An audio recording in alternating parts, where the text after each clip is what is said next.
दिनैहाय जोंहा खोब गोजोनथावना बाथ्रा जोंनि 14 नं चिरां दुवार ब्लक कमिटि इउपिपिएलनि बानजायनायाव जा वार्कार्स इन्टारेक्शन प्रग्राम बे हाबाफारिया जा जोबनानै थांबाय दा बे हाबाफारियाव जोंनिनो तामुलपुरनि एमएलए लोगोसे जोंनि बिटिसिनि जा डिपुटि चिफ मानाव गेदेर जा गबिन्द चन्द्र बसुमतारी बिथाङा बाहाय बाहागो लाफैदों लोगोसे जोंनि बिटिआरनि जा मावफुं सोद्रोमा जा रन्जित बसुमतारी बिथाङाबो बाहागो लादों लोगोसे जोंनि जिल्लानि सेन्ट्रेलनि ब्लकनि प्राइमारिनि डिसिडिसिनि गासै दैदेनगिरिफ्रा बाहाय लोब लोब फैनानै नैबे जोंनि वार्कार्स इन्टारेक्शन प्रग्राम बे प्रग्रामाव बाहागो लाफैनानै जाफुंसार खालामदों आरो बे वार्कार्स इन्टारेक्शन प्रग्रामनि गेजेरजों जे फैबाय थानाय जोंहा लकसभा बिसायख'थि बे बिसायख'थियाव जोंनि बिजेपि एजिपि आरो इउपिपिएलनि जोंहा बिजाथि एनडिएनि बिजाथि थामहिनबा जोंनि इउपिपिएलनि बिजाथि मानाव गेदेर जोंहा जयन्त बसुमतारी बिथांनो जोंहा भर होनानै देरहासार खालामनांगौनि थाखाय जोंनि पलिसि आरो स्ट्रेटेजि प्लान आरो पलिसि बिनि थाखाय जों निश्चय रायलायनाय जादों जों आसा खालामो जोंनि इउपिपिएलनि जे बिजाथि जा क'क्राझार लकसभानिफ्राय जोङो 100% देरहासार खालामनो हागोन जों बेखौ मिजिं खालामो आरो बिनि गुदियावनो दङ जोंहा दा मोनथाम इन्जिन दङ दिल्लीनि मोनसे इन्जिन दिसपुरनि मोनसे इन्जिन आरो जा क'क्राझारनि मोनसे इन्जिन बे इन्जिननि गेजेरजों जथेस्थ' जोंनि रायजो राजाफोरनो दिनैहाय गोबां आसनिफोर दिनैहाय जोङो होनो हानानै खोब गोजोननाय मोनदों आरो रायजो राजाफ्रा बे आसनिफोरखौ मोननानै दिनै इउपिपिएल दोलोनि फारसे गोबां दिनै लोब लोब जोंनि फारसे मोजां मोननाय आरो जोंजों बाहागो लानाय जों बेखौ मोनबाय थादों जों आसा खालामो जोङो 14 नं चिरां दुवार नैबे समस्तिनिफ्राय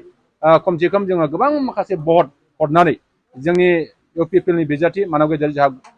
जयन्त बसुमतारी बिथांखौ जों देरहासार खालामनो हागोन जों बेखौ मिजिं खालामो आं आसा खालामो जोंनि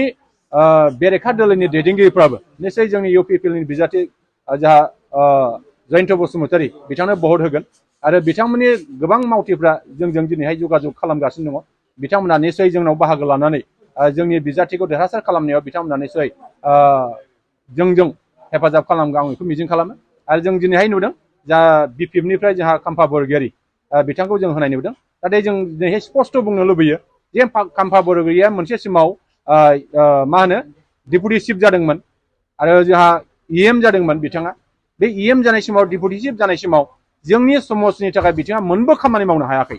दिनैसिम मोनसेबो कमिउनिटि हल बिथाङा लुनो हायाखै मोनसेबो लामा दालां बिथाङा होलांनो हायाखै मोनसेबो साख्रि बिथाङा थिसननो हायाखै आरो बिथाङा जोंनि ओनसोलनि लाइमोन सेंग्रा सिख्लाफोरखौ मोजां फारसे लांनायाव बिथाङा निश्चय फैलार जादों होननानै जों बुंगोन आरो जोंनि रायजो राजाफ्रा दिनै खाम्फा बरगयारी बिथांनो भट होनाय नङा जोंनि जयन्त बसुमतारी बिथांनोसो 100% भट होगोन आरो बिथाङा निश्चय देरहासार जागोन आं बेखौ गोथौ फोथायनाय दङ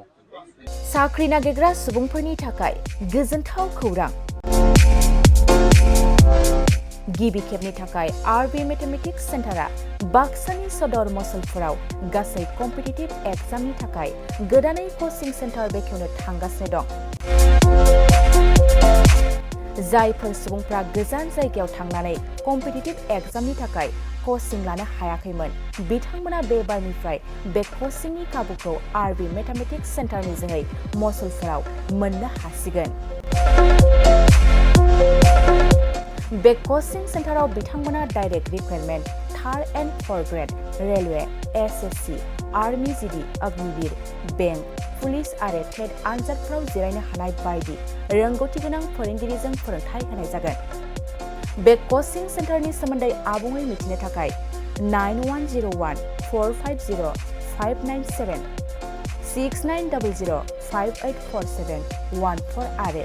9365132228 जानबुं अनजिमायाव खौरां लानो हागोन